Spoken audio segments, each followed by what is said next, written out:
நெறைய படங்களோட வசூல் விவரத்த இந்த வீடியோல ரொம்ப தெளிவா பார்ப்போம். தமிழ் படத்துலருந்து, இங்கிலீஷ் படத்துலருந்து, ஹிந்தி, தெலுங்கு எல்லாத்தையுமே இந்த வீடியோல ரொம்ப தெளிவா பார்த்துருவோம். எந்தெந்த படம் பெட்டரா பெர்ஃபார்ம் பண்ணியிருக்கு, எந்தெந்த படத்தோட வசூல பார்க்க போறோம்ங்கிறத வீடியோக்குள்ள பார்த்துருவோம். நேத்து வீடியோல நான் வந்து ஒரு ஃப்ரேம் ஒண்ணு வச்சிருந்தேன். இப்ப நான் ஸ்க்ரீன்ல காட்டுறேன்ல, இத தான் ஃப்ரேமா வச்சிருந்தேன். அது வந்து ஒரு 2 பேரு ஒரு மலையில நின்னு டான்ஸ் ஆடிட்டு இருக்க மாரி ஒரு நிழல் தான். இத பார்த்து நெறைய பேர் கரெக்ட்டா கெஸ் பண்ணிட்டீங்க. ஆமாங்க, அயன் அப்படிங்கிற படத்துல நெஞ்சே நெஞ்சே அப்படிங்கிற பாட்டு தான். சரியான பாட்டு, சரியான படம். அந்த பாட்டுல வரக்கூடிய ஒரு ஃப்ரேம் தான். இத கரெக்ட்டா கெஸ் பண்ண முதல் 5 பேர் ஹரிஷ் எஸ், முகமது ஆதில், மது வைப்ஸ், அப்புறம் விஸ்வா பாலு அப்படிங்கிறவரு, ஷேக் முகமது ஷேக். இந்த 5 பேர் தான் முதல்ல கரெக்ட்டா கெஸ் பண்ணியிருக்காங்க. இன்னைக்கு வந்து ஒரு ஃப்ரேம் ஒண்ணு வச்சிருக்கேன். அது என்ன ஃப்ரேம், என்ன படம் அப்படிங்கிறத கெஸ் பண்ணுங்க. கமெண்ட்ல போடுங்க. எனக்கு தெரிஞ்சு இது கொஞ்சம் டஃப்பா இருக்கும்னு தான் நெனைக்கிறேன். உங்களுக்கு கொஞ்சம் சேலஞ்சா இருக்கும்.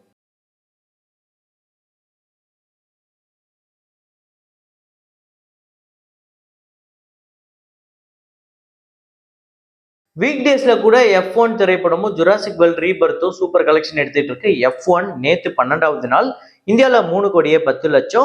டோட்டலா இந்தியால இது வரையும் 64,80,00,000 வந்து வசூல் பண்ணியிருக்கு. Super collection.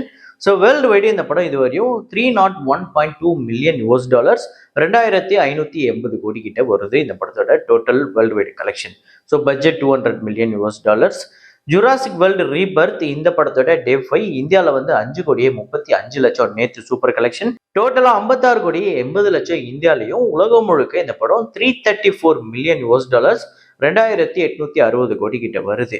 ஸோ இந்த படமே சூப்பர் கலெக்ஷன். ஸோ இந்த 5 நாள்ல இந்த படம் 50 கோடியை கடந்து 56 கோடியை தாண்டி போய்கிட்டு இருக்கு. ஸோ 100 crore எவ்வளோ நாள்ல வருது அப்படிங்கிறத பார்ப்போம். அப்புறம் ஹிந்தியில மெட்ரோ இண்டினோ அப்படிங்கிற படம் டே 5 இந்தியாவில் வந்து 3,43,00,000, உலகம் முழுக்க 4,10,00,000. ஸோ 26,58,00,000 இந்தியாலையும், 29,74,00,000 உலகம் முழுக்க வசூல் பண்ணியிருக்கு. 85 கோடி பட்ஜெட். படம் பெரிய பட்ஜெட்டு. ஆனால் ஓரளவுக்கு ரொம்ப மோசமா இல்லாமல் ஓரளவுக்கு வசூல் வந்துகிட்டு இருக்கு. மேபி வரப்போகிற நாட்களில் பார்ப்போம். கம்மிங் வீக்கெண்டில் வந்து இந்த படம் பெரிய பர்ஃபார்ம் பண்ணுறதுக்கு வாய்ப்பு இருக்கு. அப்புறம் கஜல் அவர்களோட திரைப்படம் டே 12 இந்தியாவில் 1,07,00,000, உலகம் முழுக்க 1,22,00,000. ஸோ டே 11ஓட டே 12 ஒரு இன்க்ரீஸ் இருக்கு. ஸோ இந்தியாவில் டோட்டலாக 39,30,00,000, உலகம் முழுக்க 44,77,00,000 வந்து வசூல் பண்ணியிருக்கு. 65 கோடி பட்ஜெட். சித்தாரே ஜமீன் பர் இந்த படத்தோட டே 19 இந்தியாவில் 2,23,00,000, உலகம் முழுக்க 2,55,00,000. இந்தியாவில் மட்டுமே இந்த படம் இதுவரையும் 183,42,00,000, உலகம் முழுக்க 239,60,00,000. ஸோ தொடர்ந்து சரியான கலெக்ஷன் எடுத்துக்கிட்டு இருக்கு. வசூல் ரீதியாக ஒரு மிகப்பெரிய வெற்றி படமா அமைஞ்சிருச்சு. ஸோ எத்தனை பேர் இந்த படம் பார்த்துட்டீங்க, உங்களுக்கு இந்த படம் என்ன மாதிரி ஒரு ட்ரீட்மெண்ட்டை கொடுத்தது அப்படிங்கிறத கமெண்ட்ல போடுங்க. அப்புறம் ஒரு மிகப்பெரிய நடிகர் பட்டாளமே, இந்தியாவோட முக்கியமான நட்சத்திரங்கள் எல்லாத்தையும் நாங்க இந்த படத்துல யூஸ் பண்ணியிருக்கோம், இது போதும் இந்த படத்துக்கு வெற்றி அடையிறதுக்கு அப்படின்னு நினைச்சிட்டாங்களா என்னன்னு தெரியல. ஆனா அது ஒரு பயங்கர பேக் ஃபயர் வாங்கிடுச்சு இந்த படத்துக்கு. கண்ணப்பா தாங்க. நேத்து 12வது நாள் வெறும் 20 லட்சம் ஆந்திரா தெலுங்கானாலையும், உலகம் முழுக்க 26 லட்சம். டோட்டலா 30 கோடியே 61 லட்சம் ஆந்திரா தெலுங்கானாலையும், 48 கோடியே 60 லட்சம். ஆக்சுவலா இந்த படம் 50 கோடிக்கு ரொம்ப ரொம்ப ரொம்ப ரொம்ப திணறிக்கிட்டு இருக்கு. ரொம்ப மோசமான ஒரு வசூல், அதுல எந்த மாற்று கருத்துமே இல்லை. Ultra disaster.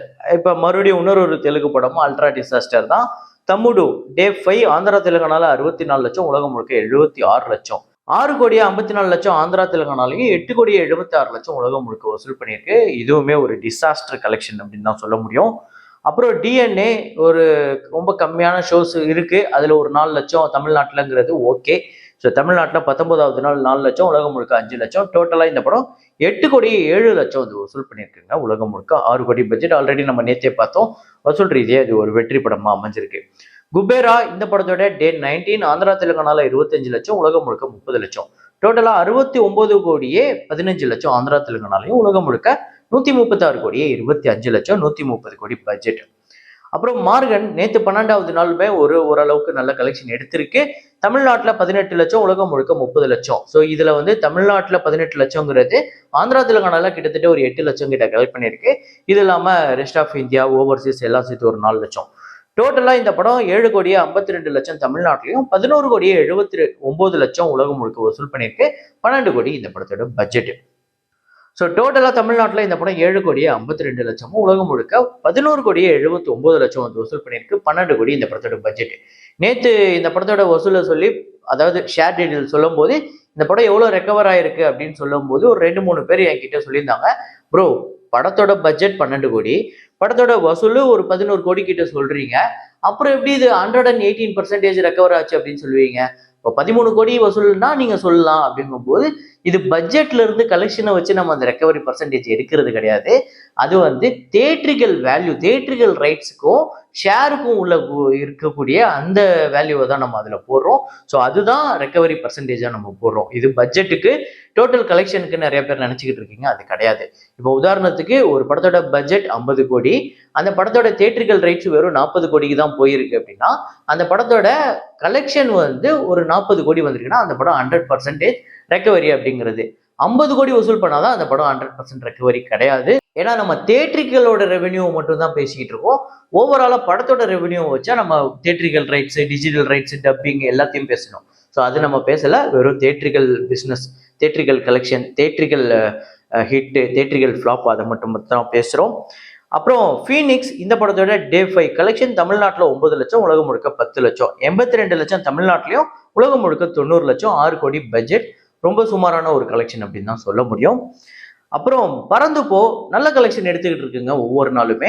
நேத்து 5வது நாள் தமிழ்நாட்டில் 44 லட்சம், உலகம் முழுக்க 47 லட்சம், 3 கோடியே 53 லட்சம் தமிழ்நாட்டிலையும், 3 கோடியே 86 லட்சம் உலகம் முழுக்க வசூல் பண்ணியிருக்கு.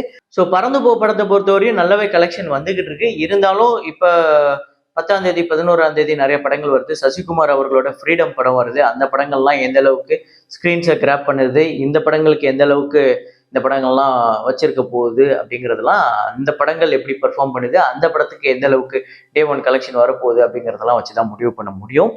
ஸோ 3 BHK இந்த படத்தோட டே 5 கலெக்ஷன் தமிழ்நாட்டில் 62 லட்சம், உலகம் முழுக்க 90 லட்சம். டோட்டலா 5 கோடியே 96 லட்சம் தமிழ்நாட்டிலையும், உலகம் முழுக்க 7 கோடியே 54 லட்சம். ஸோ ஒரு நல்ல கலெக்ஷன் தாங்க இந்த படத்துக்குமே வந்துட்டு இருக்கு. ஒரு அப்படியே ஒரு பெரிய பூம்னு சொல்ல முடியல, அதே நேரத்தில் ஒரு ரொம்ப மோசமான கலெக்ஷன் அப்படின்னு சொல்ல முடியல. ஓகே, இந்த படம் இப்படியே போச்சு அப்படின்னா அந்த வெற்றியை நோக்கி போகுது. அது இன்னும் வரப்போற நாட்கள்ல எப்படி போக போகுது அப்படிங்கிறது தான் நம்ம பார்க்கணும். ஸோ லைஃப் டைம் கலெக்ஷன் எவ்வளோ எடுக்கும் நீங்க நினைக்கிறீங்க அப்படிங்கிறத கமெண்ட்ல போடுங்க. அப்புறம் 2 படத்தோட வசூலை பார்க்க போறோம். 60 இயர்ஸ் ஆஃப் ஆயிரத்தில் ஒருவன், புரட்சி தலைவர் எம்ஜிஆர் அவர்களோட நடிப்புல வந்த ஒரு மிகப்பெரிய, இன்னைக்கு வரையும் நம்ம பேசக்கூடிய ஒரு படம் அப்படின்னு சொல்லலாம். மிகப்பெரிய பிரம்மாண்டமான ஒரு படம். அந்த படம் வசூல் ரீதியா எப்படிப்பட்ட ஹிட். அப்புறம் வந்து மதராசப்பட்டினம் 15 வருஷத்தை கடந்திருக்கு. இந்த 2 படத்தோட வசூலை ஒரு ரீவிசிட் பார்த்துருவோம். ஸோ ஆயிரத்தில் ஒருவன் 1965ஆம் ஆண்டு ரிலீஸ் ஆகி இந்த படத்தோட பட்ஜெட் 15 லட்சம், வசூல் அன்னைக்கு காலத்துக்கு 1 கோடியே 15 லட்சம்ங்கிறது பெரிய வசூல். கிட்டத்தட்ட இன்னைக்கு 100 கோடி 150 கோடி கிட்ட அப்படின்னு நம்ம அந்த இன்ஃபிளேட் கலெக்ஷன் வச்சு சொல்லலாம். பட்ஜெட் 15 லட்சம், ஷேர் ஒரு 70 லட்சம், ஒரு மிகப்பெரிய பிளாக் பஸ்டர். இந்த படம் உங்க எத்தனை பேருக்கு ஃபேவரட் அப்படிங்கிறதுக்கு முன்னில் போடுங்க. இன்னைக்கு வரையும் இந்த படத்தை பத்தி நம்ம பேசிட்டு தான் இருக்கோம். இன்னைக்கு வரையும் இந்த படங்களோட போஸ்டர்ஸ்ல இருந்து அதெல்லாம் பார்த்து பிரமிக்க தான் செய்யறோம். இந்த படத்துல வரக்கூடிய பாடல்கள் அது இதுன்னு எல்லாத்தையும் பார்த்து. ஸோ அந்த அளவுக்கு ரொம்ப தமிழ் சினிமால சில முக்கியமான படங்கள்ல இந்த ஆயிரத்தில் ஒருவன் அப்படிங்கிறது என்னைக்கு இன்னும் 100 வருஷம் ஆனாலும் நிலையா நிற்கும். அப்புறம் மதராசப்பட்டினம் இந்த படம் வந்து 15 வருஷத்தை கடந்திருக்கு. மதராசப்பட்டினம் 2010ஆம் ஆண்டு ரிலீஸ் ஆகி ஒரு மாதிரி அது ஒரு வேற ஒரு ஃபீலை கொடுத்தது. ஒரு மாதிரி கிட்டத்தட்ட நம்ம ஊரு டைட்டானிக் அப்படின்னு இதை சொல்லலாம். இந்த படத்தோட பட்ஜெட் 8 கோடி, தமிழ்நாட்டில் பார்த்தீங்க அப்படின்னா 16 கோடியே 50 லட்சம் வசூல் பண்ணியிருக்கு. இது இல்லாமல் ரெஸ்ட் ஆஃப் இந்தியாவில் ஒரு 2 கோடி 25 லட்சம், ஓவர்சீஸ்ல 1 கோடி 25 லட்சம், உலகம் முழுக்க இந்த படம் 20 கோடி வசூல் பண்ணியிருக்கு. 11 கோடிக்கு மேல ஷேர் வந்து வசூல் ரீதியா ஒரு வெற்றி படமா அமைஞ்சது. உண்மையிலேயே இந்த படம் எனக்கு ரொம்ப மோஸ்ட் ஃபேவரட் அப்படின்னு நான் சொல்லுவேன். உங்க எத்தனை பேருக்கு ஃபேவரட் அப்படிங்கிறத கமெண்ட்ல போடுங்க. இதே மாதிரி ஒரு வீடியோல இதே மாதிரி கலெக்ஷன் ரிப்போர்ட்ல மீண்டும் நான் உங்களை சந்திக்கிறேன். Signing off Rahman.